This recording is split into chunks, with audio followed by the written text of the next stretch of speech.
Coming to you from somewhere near Chinatown, Los Angeles, California, I'm Colin Marshall. This is the Los Angeles Review of Books podcast. Today I'm sitting down with the guest Sam Sweet. He's a writer on a variety of subjects. He's written for The New Yorker, The Paris Review, Stop Smiling, and several other venues.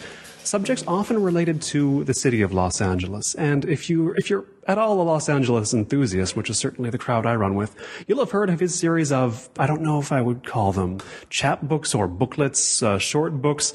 In any case, the series is called All Night Menu. Each one of them, and it's going to be a series of 5, 2 of which are out right now. Each one starts with a series of addresses and tells a sort of micro-history of Los Angeles, not of the whole city, but of one specific address and of what happened at that address. This is the opposite of what they call big history, isn't it? Yes, yeah. I'm fond of the term when describing the subject of the booklets, lost heroes and miniature histories. It's an interest that for you extends beyond Los Angeles, doesn't it? I mean, I look at your website and you have pieces on there as well that make me ask the question, these short histories, they make me ask the question, what does he start with when he gets the idea of writing about, I don't know, Cal Worthington, the icon of late-night car salesmanship here in Southern California. What was the artifact you started with where you went on to write a short history of that man's career and place in Southern California? I mean, that was written, of course, just after he died, so he had an occasion. But, what kind of things, what artifacts, what pieces of history, what are the seeds for these pieces that you write, whether it's in All Night Menu or somewhere else? I think in a lot of cases it came out of coming across photos and wanting to write a caption for them. And in the process of, to me, a caption has to be specific. It has to tell you what is happening in a photograph. And just in the process of trying to do that with certain photos, you naturally start to develop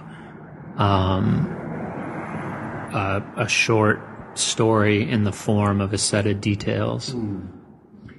It's a sense you get as a reader anyway, as I get as a reader, reading any caption photo anywhere, where you're looking at the tip of an iceberg. And this is especially true for me in the age of the internet. I feel like you can always get lost trying to find out, well, there's a photo, there's a caption. What else don't I know, right? I mean, is this a phenomenon for you? I feel like with the All Night Menu books, they have a certain deliberately low-tech appeal. But I can also imagine you getting lost in vast rabbit holes historically on the internet, just following, I wonder when this photo was taken. I wonder why it was taken. I wonder who that is. I wonder who this is in the background. You know what I mean? That's precisely. Those rabbit holes are my stomping grounds. Sure. And I wouldn't say the books are or I wouldn't say they're low-tech. I'd say they're anti-digital. But having said that, they're possible now in a way that they weren't 10 years ago because of the access I have to digital archives. And the ones in LA are unbelievable. If you want to learn about a specific Los Angeles subject or a photo, the Los Angeles Public Library Digital Archive, the USC Digital Archive, these are vast newspaper archives that have become incredibly easy to search. And, as well as dozens of other newspapers now and periodicals and books that you can fly through with Google Books and with online archives. So there's this hyper facility that's possible in research now that has definitely fueled these books, even though they're as objects, they're anti-digital. And in these books, as I say, it's divided up by address. We have a series of histories in each of the books, each of which begins with an address, and you'll read about what happened at that address in the story you tell.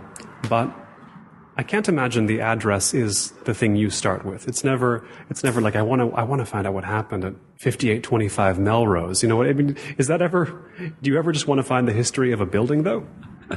Yeah, you're exactly right. I usually get the question, people seem mystified as to how these stories materialize. And I'm glad you picked up on the idea that No, of course I don't start with 1524 Portland Avenue, and and oftentimes there are buildings I'm curious about, but it's actually hard to develop stories starting with an address. I usually start with a subject, a part of town, a specific photo that hasn't been properly captioned, and just try to find out as much as I can about it. And from that, like I said, a series of details will sort of create a narrative on its own naturally, as long as you sort of as long as you keep an eye on details and keep an eye on which details have meaning, the story will come out of those details. And of course, there are characters as well, not just human beings, but characters in the sense of colorful characters. For example, the image that comes to mind is one of the particularly haunting ones of the many haunting images in this latest volume, Volume 2, which is of an old lady in a sort of tall hat, a spire-like hat, and very tall platforms who roamed the streets of what part of town exactly did she roam the streets of? That's like the Melrose, Fairfax district, basically. That's the Lava Lady. I'd say that's sort of the breakout hit of this book, this volume. That's the one that is certainly most familiar to Los Angeles residents I run into, and she left town in the early 2000s, so people like you and I who've moved here more recently don't remember her, but if you lived anywhere near that district or even spent any time there in the 80s or 90s, that's not an obscure character. She really is she was a legend of that part of town. I forget whether you mentioned in the history when she was in town, but I feel like I either didn't pick up on it or didn't want to know, because she seemed like such a timeless figure in the photo. Like she didn't exist in a time period there, and I wanted to envision her not in the 80s, not in the 90s, but just as sort of a ghost, Right. Yeah.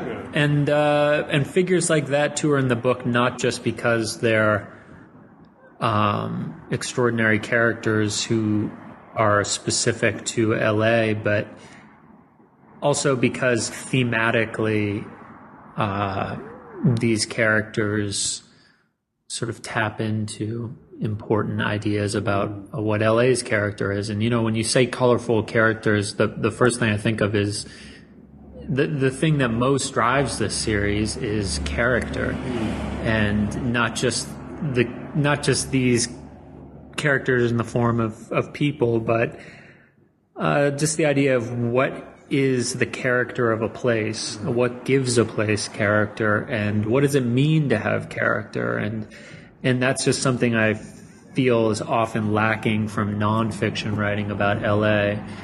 But to me, that's the fundamental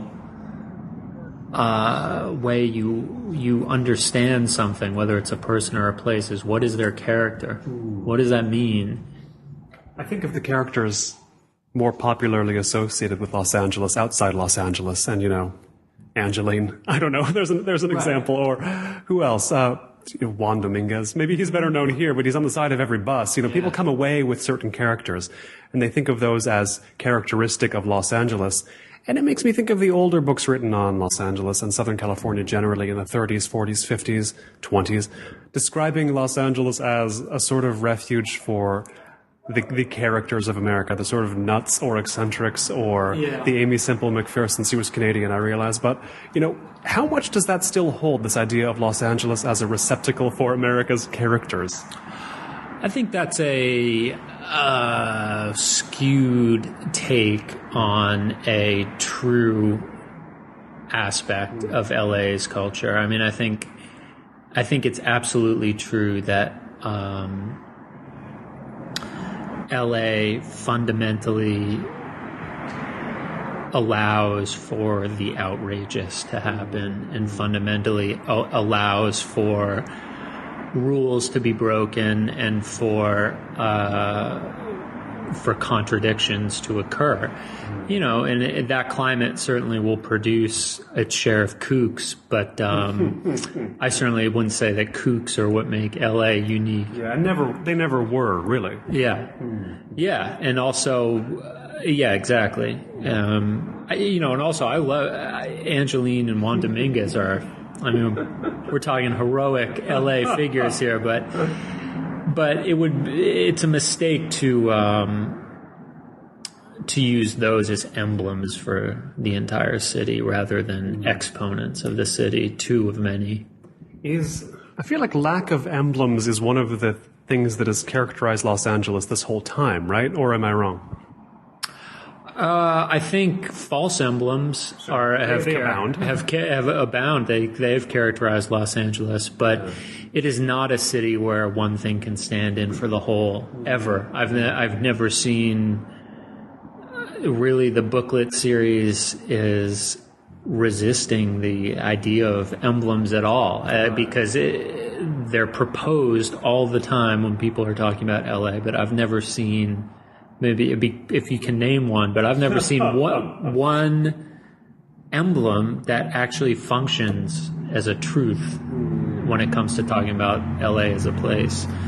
I always think of the headline, not the headline, the logo of a news site I read a lot, LAist, which takes the silhouettes of, I think, the Disney Concert Hall and the Capitol Records building and a couple palm trees and disparate structures and tall things and puts them all up together and like as if they were next to each other. And that's, I think it's, you know, it's just missing the Century Plaza Towers or something right there. It seems to speak to a certain desire to just sweep up all the things that make Los Angeles, like poker chips into one spot. Like finally we've done it.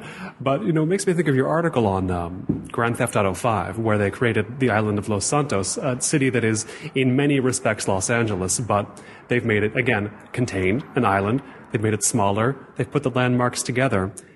And I feel like there's a similar current of desire these two projects tap into, the LAist logo and the Los Santos, Los Angeles, that is exactly what you're not going for, right? Yeah, I guess two things about that are, the idea behind Los Santos is, Los Angeles has all these elements that we would love for our video game, but if we could perform some plastic surgery, then we could make it really fun. But to me, and the process doing this project has only has just proved this, is that the truth is always more interesting than any sort of plastic surgery you could perform to make something better. You know, if LAist really did have some sort of lineup of tall things that was somehow more truthfully representative of the city, I mean, that would be amazing. That would be way better. It would be a better sell on the city. It would be better for the site. And, you know, in almost every case, being truthful is just by its nature going to be more entertaining, more fascinating, more fun than any sort of geographical plastic surgery. You know, Tom Anderson has some great line about that, and in Los Angeles Plays Itself about, you know, like I don't like geographical liberties when, you know, there's a chase happening and it'll go from San Pedro to Santa Monica to downtown LA in the course of Cobra does that. Yeah. Sylvester Stallone movie. I love Cobra. Is that the one he's talking about when yes, it is. Cobra's an incredible movie. But I'm with him that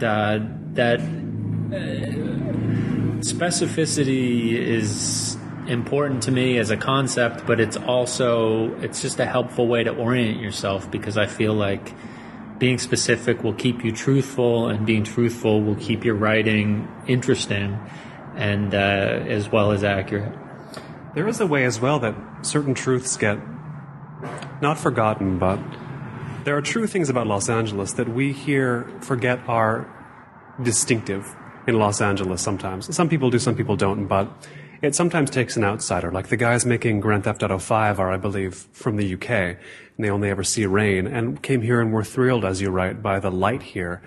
And I feel like I read so much about the light. I know you quote David Lynch talking about the light, and people not from Los Angeles will talk ceaselessly about how the light is here. And I feel like it's such a default to me, I couldn't tell you what's different about the light here. If I leave for a while, maybe I can, but have you been able to keep your grasp on what people mean when they talk about the light, that specific quality, which I guess is so distinctive here? Well, I'm one of those people who talks about the light, so I just... so please go on. Yeah, so just because it's a cliche doesn't mean it's not true. It just means that it's harder to talk about it in an effective way because it is such a cliche. But is it just really bright, or no? It's not. It's I mean, you know, for me, I don't hear people talk about the light. I think maybe that's. I remember reading an interview with Gordon Willis, who is an unbelievable cinematographer who did Godfather and Annie Hall and Manhattan and all these renowned movies, and was sort of really seen as this master of cinematography, and of course, cinematographers are purveyors of light. And he said something about how there was, like, the light in Los Angeles was horrible. Like there was no quality to the light. It was shocking to me that someone who spent their whole life working in that medium couldn't be attuned to the distinctive quality of the light in LA. And I think there's a certain not harshness, but there's a certain blasting quality to the light in midday that I think is distinctive, and that's why if you watch sitcoms like The Office and they go out into the parking lot, you can really instantly tell that. I mean, the light in Pennsylvania does not look like that, even in midday. They kept the palm trees out, but that wasn't enough. Most of the time, yeah. But for me, the definitive LA light is really in the afternoon, and for me, the definitive way to sort of convey what's special about the light in LA is that towards the end of the day, you can be on the most anonymous street with some of the ugliest, most brutal architecture and commercial signage and gas stations. And there's about half an hour every day in LA where that scenery will become just fathomlessly beautiful just because of the light. I mean, isn't that the test of a light? I mean, to turn something that's so hideous to so many people into something just so unbelievably irresistible, that to me is always sort of the great affirmation of the light in LA, and you get that once a day, every day. It is something that I hear people when they complain about Los Angeles, and I'm hearing fewer complaints by the day these days, but when somebody really doesn't like Los Angeles, they'll sometimes say, or in my experience often, that, okay, the light is maybe the one good thing. They'll single that out. It's like you can maybe get them to break on the issue of the light, but I feel like even that sort of the hostility to Los Angeles in which that comment is sometimes embedded has been dramatically dropping in the past 10, 15 years. And what's been your perception of that? Has the hostility to Los Angeles as a place really started to go away? Yeah, absolutely. And exponentially, I'd say, in the past 10 years. I mean, it's overwhelming. For me, part of choosing LA as a city was always defined by the fact that it was so stigmatized. It was a choice. It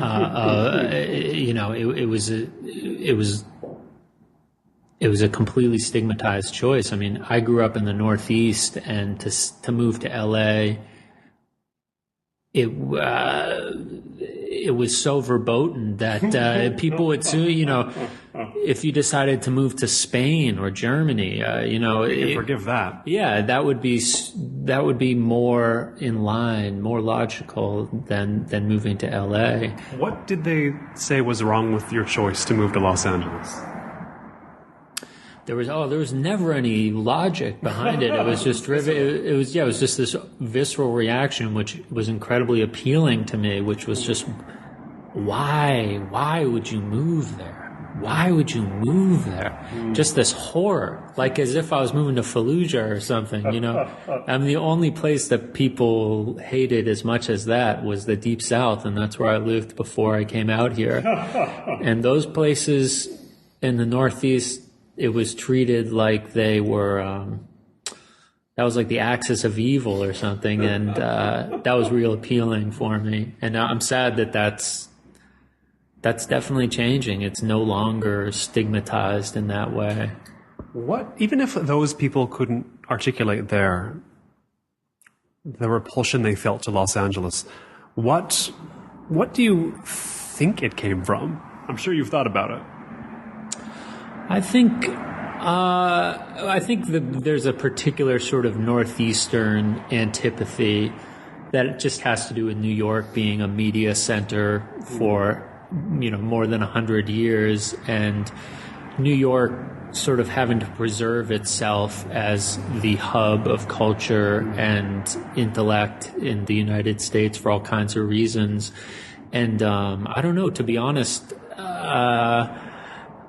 they maybe all those years they were just worried that if people actually moved to LA, they'd realize what an amazing place it is, because what's happening now seems to be that exodus from New York, and people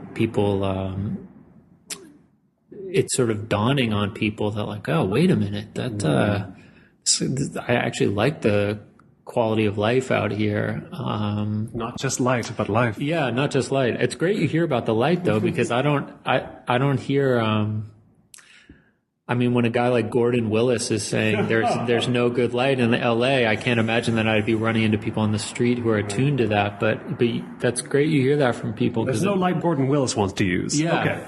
Fair enough. Well, he's dead now, so there's no light he can use. Yeah, but exactly, it's all unavailable to him.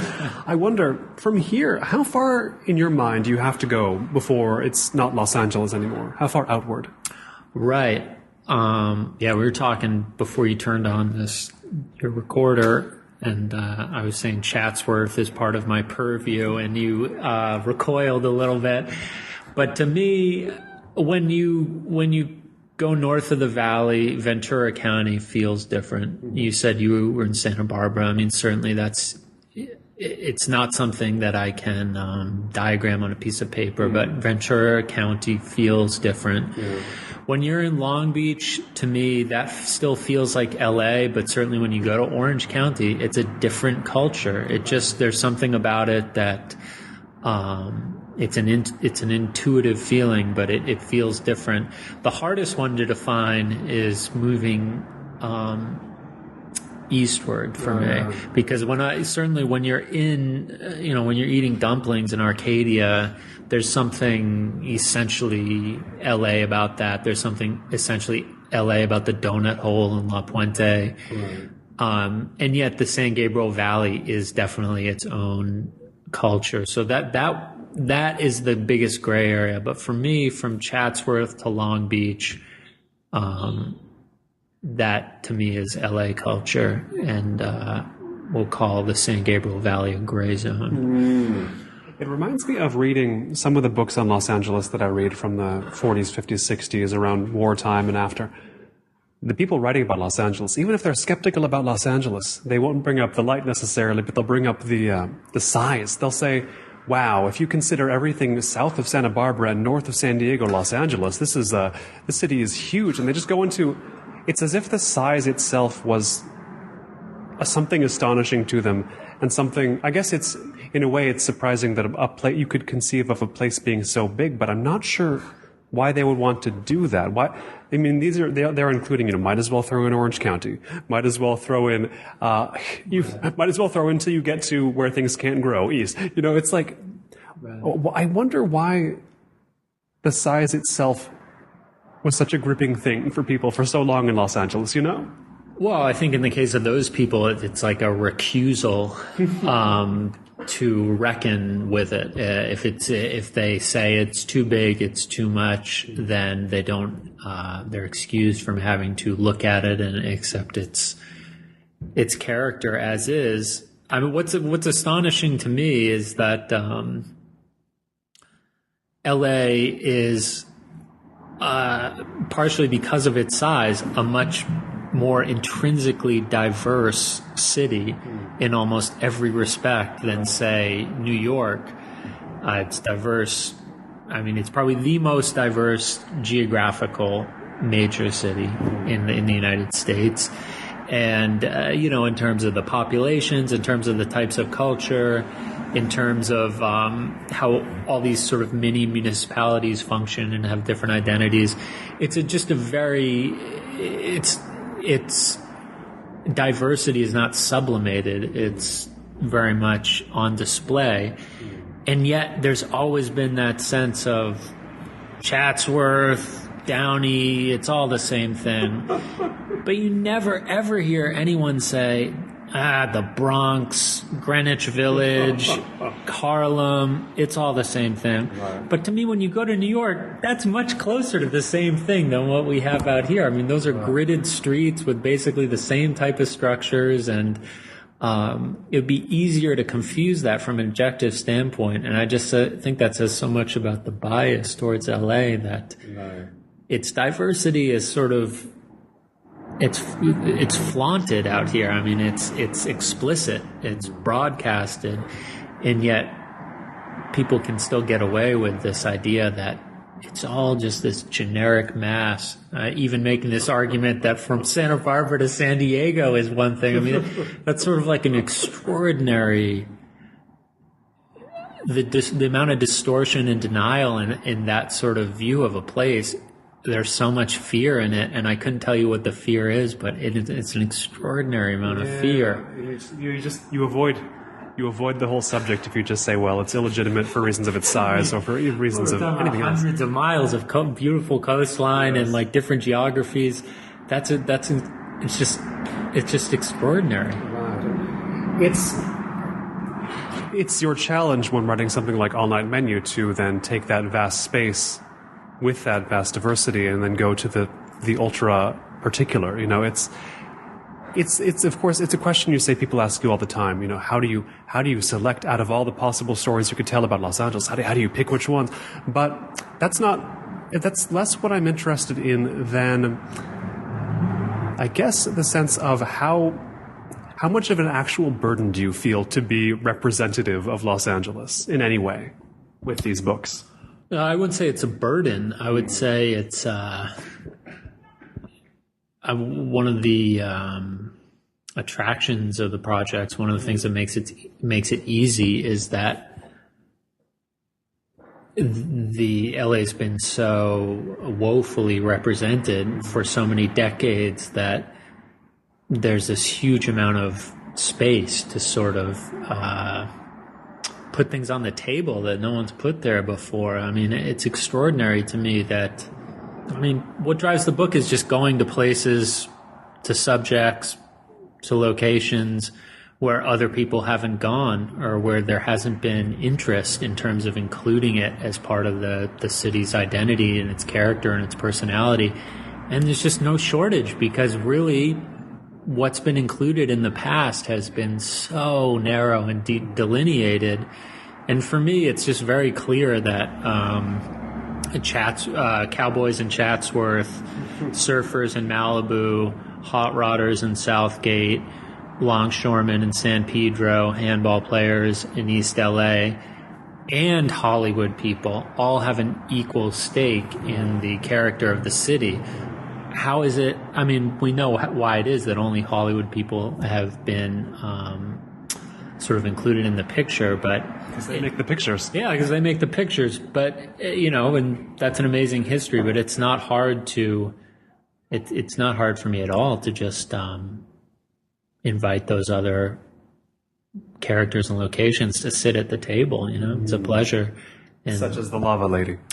Yeah, such as the Lava Lady, and the other thing about the series is sometimes people describe them as lost histories or secret histories, and I've used those words to describe them too at times. But the fact is, these aren't lost histories. They're there. They're there, and they're not obscure histories either. I mean, one of the things in the book is, and I think this has sort of come out more as I've developed it, but in the new volume, people like Burt Grimm, the tattooer, or Lester Horton, who's a modern dance pioneer, or even the Lava Lady. These are epic stories of LA. I mean, these are major figures who did extraordinary things. These aren't marginal, obscure figures. They're only marginal because they've never been accepted into sort of a view of what LA's character is. They've never been put in that context. In tattoo history, Burt Grimm is huge. In dance history, Lester Horton is huge. But for some reason, they've never been included in a context of what is LA history about? What is LA's culture about? It's interesting you mentioned tattoo history, dance history. You find these people, they're icons. Because it seems like, for me anyway, and I'll ask you this about how you got a handle on Los Angeles, but for me to get a handle on it, I always had to go through some sort of lens in that way, like seeing how Los Angeles has been represented in the movies, starting watching, as we say, Tom Anderson's Los Angeles Plays Itself, then watching as many Los Angeles movies as I can, or going with what had been books that had been written on Los Angeles in a certain period, or specifically looking at architecture. I mean, for me, I've always had to find a framework that cuts down on the noise in every way but one, and then look at Los Angeles like that. Look at it through the food framework, look at it through the linguistic framework, through the architectural framework, and my mind can only sometimes handle one of those at a time, and I think it's true for a lot of people, right? Yeah, and I think that's valid. I just think that you can't tune out at the exclusion of other elements. That's how I began. I'm saying. Exactly. And I'm not saying you do this, but also, I mean, one of the things I would hear forever is that Los Angeles is the story of water. Los Angeles is the story of the police department. Los Angeles is the story of real estate. And you get great books on those subjects that have this wealth of information. And yet I'd read those books and it seemed to fundamentally miss what the character of the city feels like to me. Everybody always wants to say Los Angeles is about a thing. It's about a thing. But it's not about 10 million things. It's about an infinitude of things. Yeah, and every place is, and to me, that's what character is. Whether you're talking about a person or a place, is it's the range of qualities. It's 360 degrees of qualities, and until you walk that 360-degree circle around something, then of course you can have an understanding of it. But to have character development, just as in a story or a screenplay, it becomes enriched by walking around all the way. Some readers seem to take the all-night menu books as refutations of this idea that Los Angeles has quote-unquote no history, and I don't hear the accusation made that much these days that it's a historyless place, but I do find it fascinating the way that people have related to Los Angeles history to the extent that they know it. Tom Anderson in his documentary has a big section on Chinatown, LA Confidential, and Who Framed Roger Rabbit. These movies that use Los Angeles history to tell stories of shadowy conspiracies about the nature of Los Angeles that aren't 100% false, but I think 49% true would be a little too much. I mean, but the point is, it's enough for people to say, that's an interesting movie about Los Angeles history. I know it's a movie, but I'm kind of going to accept it as a history anyway. You know what I mean? Like that phenomenon where this is just as good as history, and it fits in with what I think history should be like. In Los Angeles, people are just willing to believe, aren't they, in some sense? Believe and not believe, but kind of like, it's the whole streetcar conspiracy thing. There's a lot of people who won't stop talking about the supposed streetcar conspiracy. Not a lot of evidence for it, but they want to believe that shadowy corporations took our streetcars away. Why? I mean, that's a great story. It's less a story told that way. It's less a story about LA as it is a story about sort of corporate avarice. And of course, that's just a subject that's going to be perennially relevant to people, you know, probably more relevant, much more relevant now than it was in the 40s.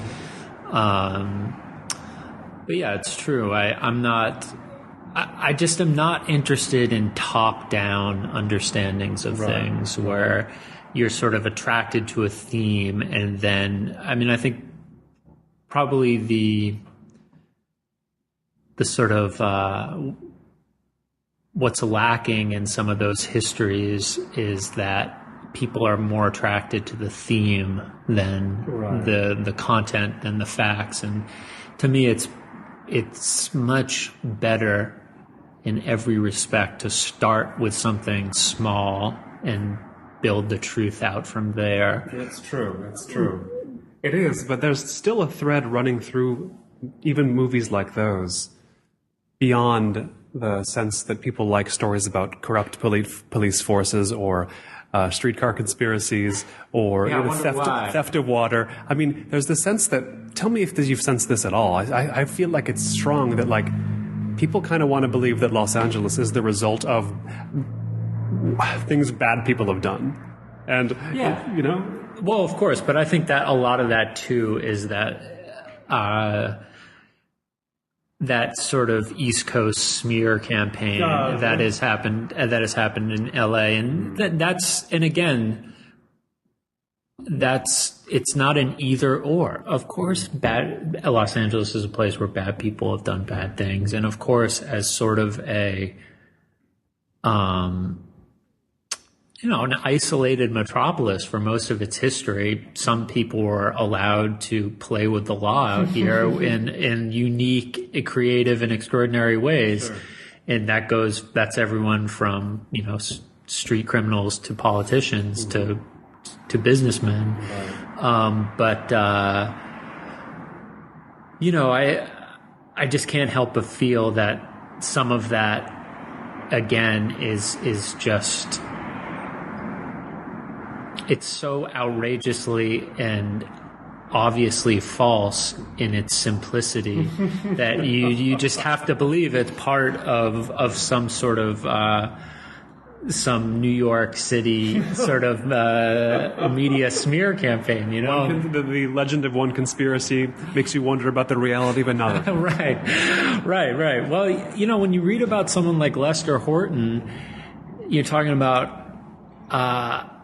when you talk about contemporary dance, and again, that's not a subject that I knew I'd be writing about when I'd be writing about Los Angeles. That's something I'm writing about because that is legitimately part of Los Angeles's unique cultural legacy. To me, contemporary dance is a subject that's almost exclusively associated with the city of New York. Right. But when you unpack that notion, you know, Doris Humphrey, Charles Weidman, Martha Graham, these are all people who started in LA and relocated to New York. And when you're talking about Lester Horton, you're talking about someone who had one of the earliest integrated dance companies in the United States, the first theater and school devoted solely to the art of modern dance in the United States, and someone who basically turned Alvin Ailey from, you know, an awkward, shy gymnast from a high school in South LA into someone who would go to New York and sort of change the course of modern choreography. And you just think the facts of this story across the board refute the idea that LA was culturally inferior, that it was, in terms of progressive social politics, inferior, that, I mean, all these things. And to me, it's really not about boosting LA. I mean, I do love LA and I do live here, and it's the city I'm close to, but it's more motivated by some of these untruths that you're mentioning are they're enough to get you worked up and just say that's just not true. Right. That's just not true. You know, that's always a great motivator for any art or writing, is just seeing something get attention that's fundamentally wrong. Right.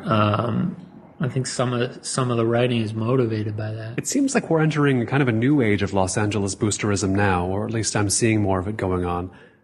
And of course, the previous age I think of is the boosterism that had the whole population boom going in the early 20th century.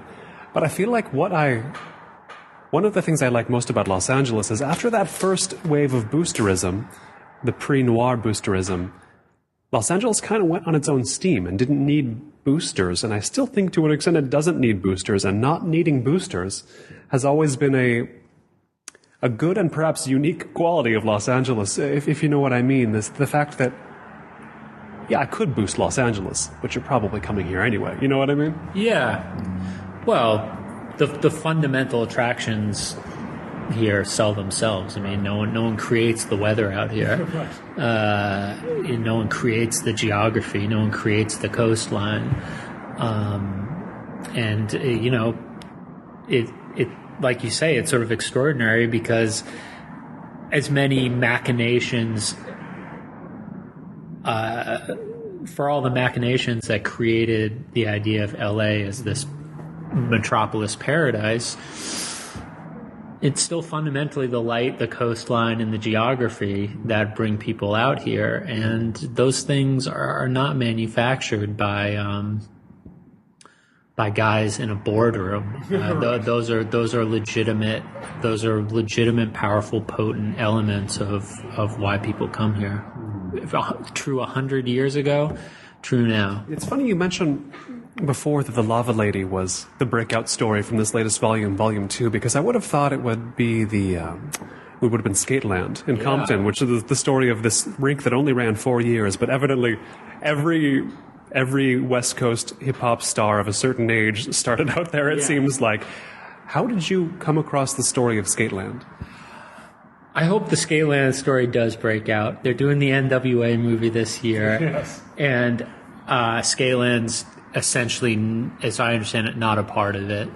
The guy I consulted from in my research who owned and ran Skateland, which is where NWA played for the first time, and basically all those Compton rap groups sort of started.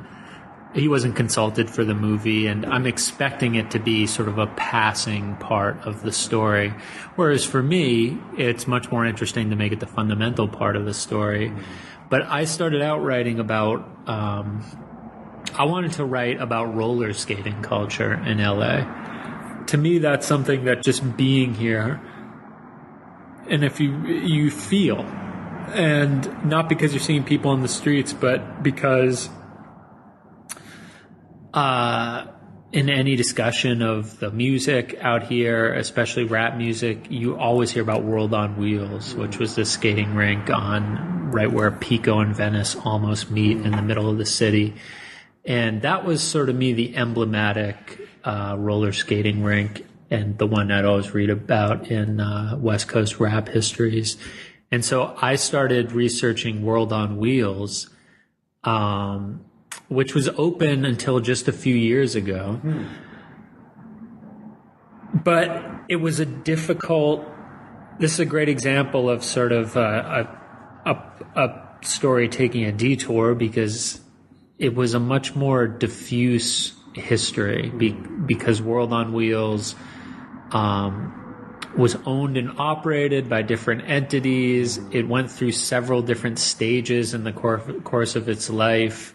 It was hard to get in touch with people who had sort of been involved with it over a long period of time. And it's an amazing history, but it's just an unwieldy history.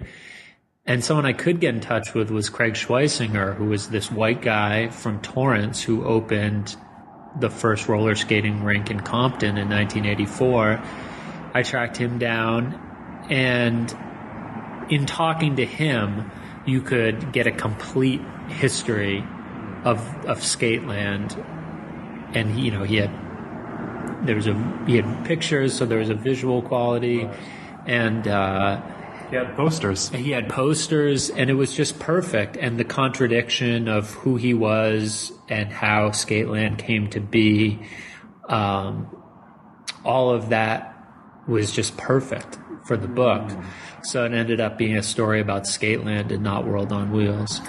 It's interesting, this guy, he's one of these guys who, tell me if this is the impression you have, and I always marvel at these people who, they can just do whatever business it seems to them like it'll work out. Open a skate rink in Compton? Yeah, it seems like there's a market for that. Or it's just, there's a genre of person that I have trouble even understanding who can just it doesn't matter what the business is, they just are good at doing a business for a while and making it profitable and then going on to the next different kind of business entirely. Is that this guy? Well, I think he was a fearless personality and a guy who he's an LA local who was comfortable in the inner city because he had grown up working at his father's grocery store in Watts. So it wasn't arbitrary that he went to Compton. He was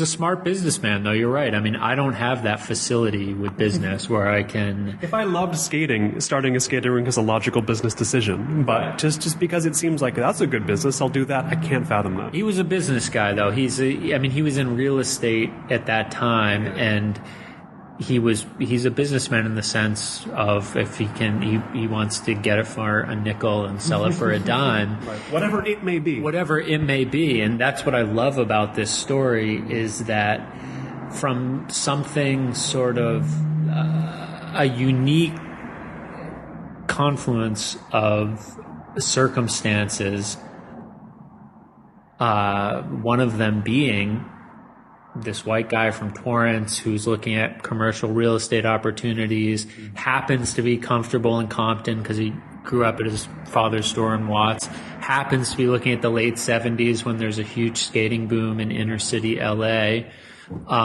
happens to be in Compton at a time where the hip-hop scene is just coalescing there. All of this sort of spectacular an unpredictable confluence of events results in NWA. Right. I mean, that's not why I wrote the story, but that to me that's an extraordinary LA story. Because 30 years later, NWA is still relevant. It's still a powerful thing. And the idea too that these teenagers took the word Compton and completely changed its meaning, right, to the point where people in China, that word means something to them now. And, at the time Craig started Compton, it could have been Linwood or, it was just a suburb of LA that had been a white suburb that had turned into a black suburb. And there was no association, and that powerful cultural force that went global.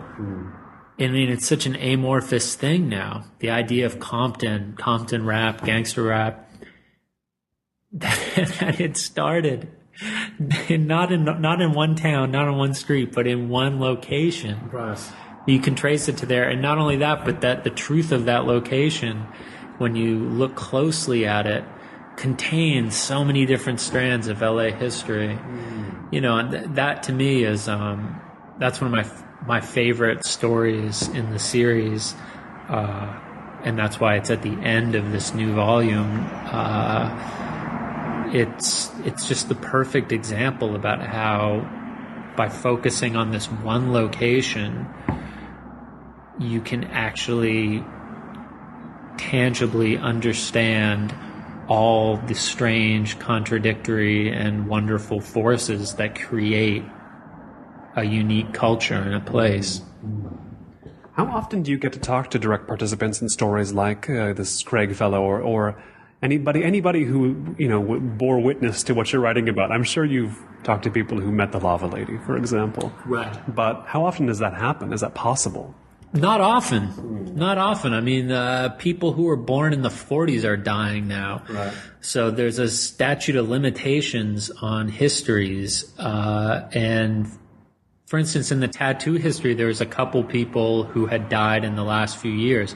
People who did important things in the 60s and 70s are now reaching the end of their life. So unless I'm working with a story in the 80s or the 90s, you're sort of hoping that you can get in touch with someone. And if it happened earlier than the 60s, you're starting to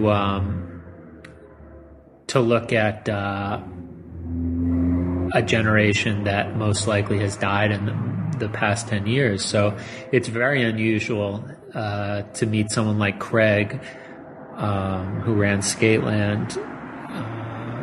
But the project's still possible without that. I like that mix of stories that materialize from archival sources mixed with stories that materialize from, face-to-face sources. How much do you credit the idea that Los Angeles has traditionally ignored its history because of its focus on its future, that it's a sort of inherently future-oriented place? I think that's legitimate.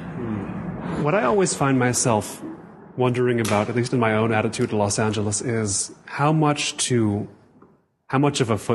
deeply to put my foot into the future and how much to put it into the past.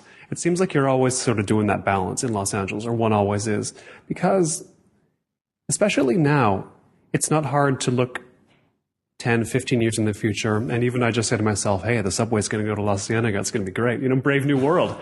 And really, on some level, I feel that way.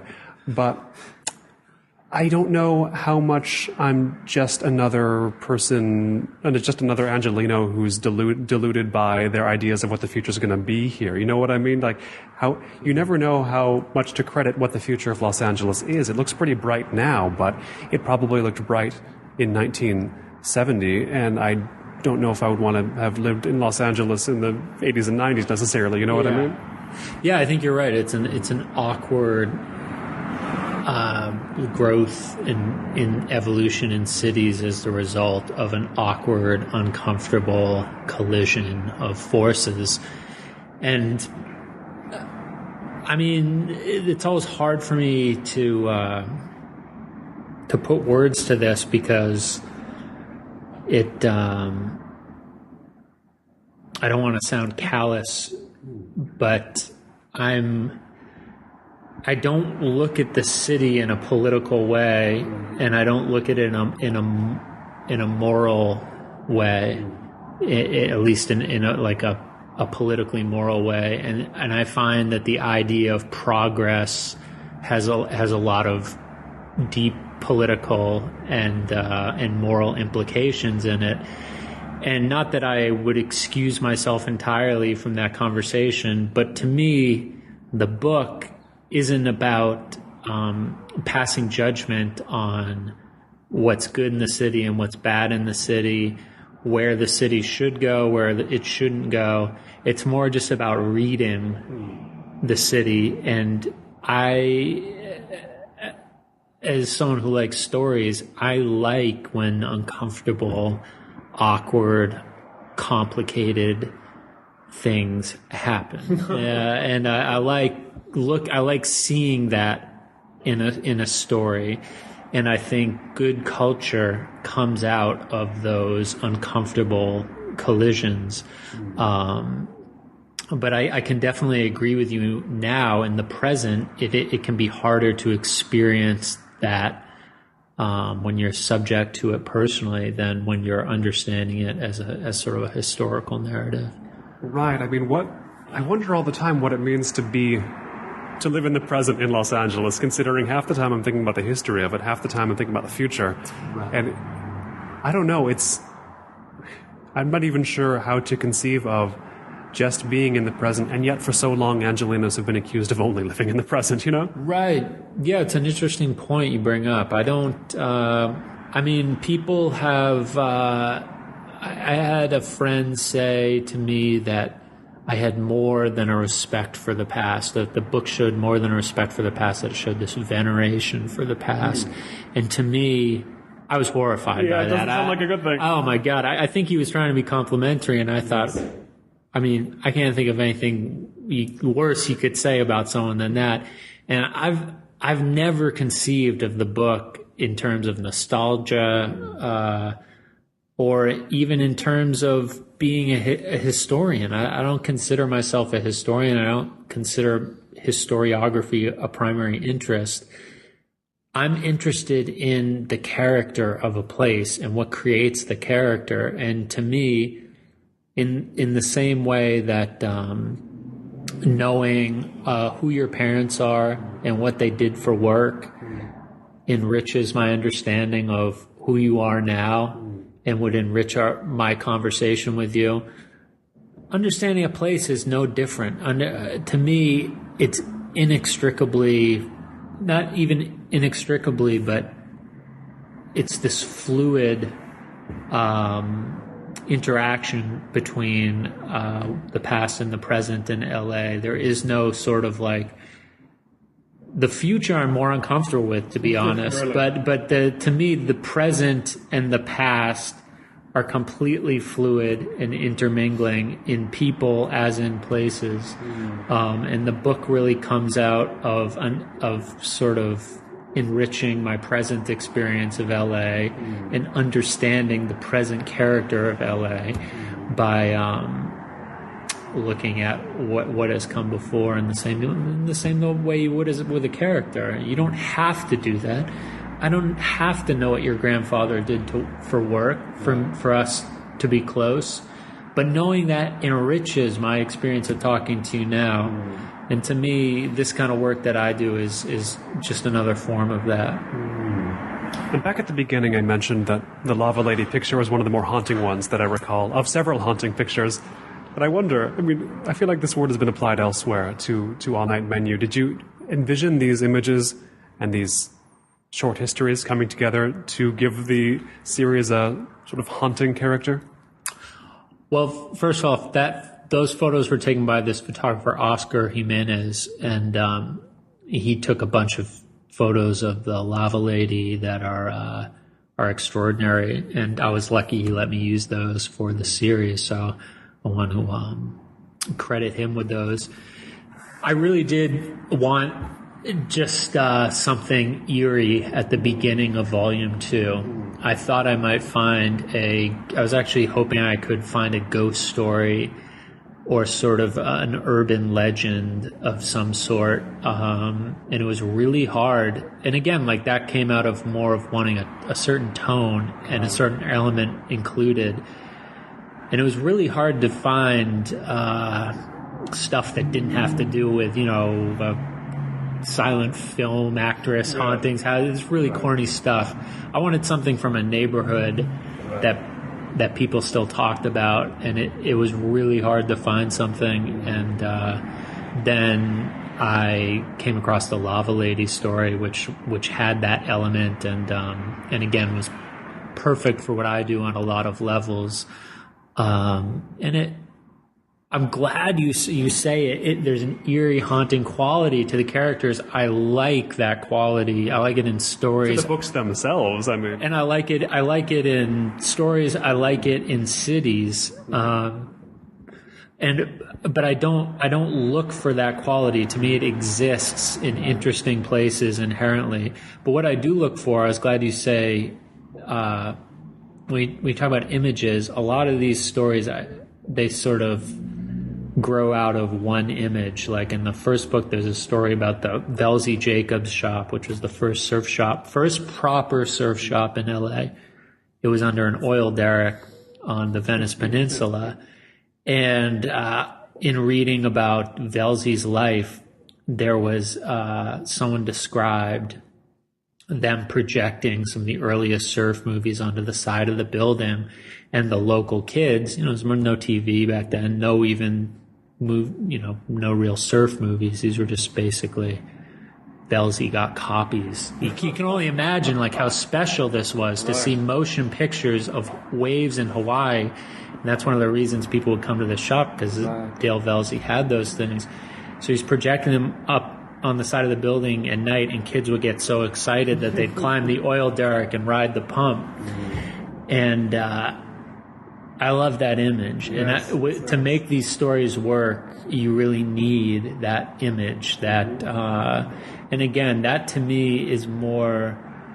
That's a tool of a fiction writer, not a historian. Right. But to me, to communicate these stories and to communicate the history, you need to use those tools, and having that image is so important to me. Or the lava lady moving across the sidewalks. Right, or the Skateland guys walking into World on Wheels in their Skateland jackets. Right, exactly, precisely. And in every one of them, that's sort of not a rule, but something I'm very conscious of, that there has to be this central image. Carmen de Lavallade, the dancer, riding the bus from South Central up to Melrose, these connections with Alvin Ailey, or Chet Baker singing at night at this mansion in Nichols Canyon, people sitting on the floor around him. There has to be this really strong central image to communicate these little histories, That's something I don't see in other, for all the great information you get in other books. I think that's one of those things I didn't see and that I really wanted to have in this series. And these are the kind of images, photographically and textually speaking, you'll get in the all-night menu books, of which 2 volumes of 5 are out right now, from my guest today, Sam Sweet. Sam, thanks so much. Thanks for having me, Colin. This has been the Los Angeles Review of Books podcast. I've been Colin Marshall. You can keep up with me at colinmarshall.org or with the LARB at lareviewofbooks.org. Thanks.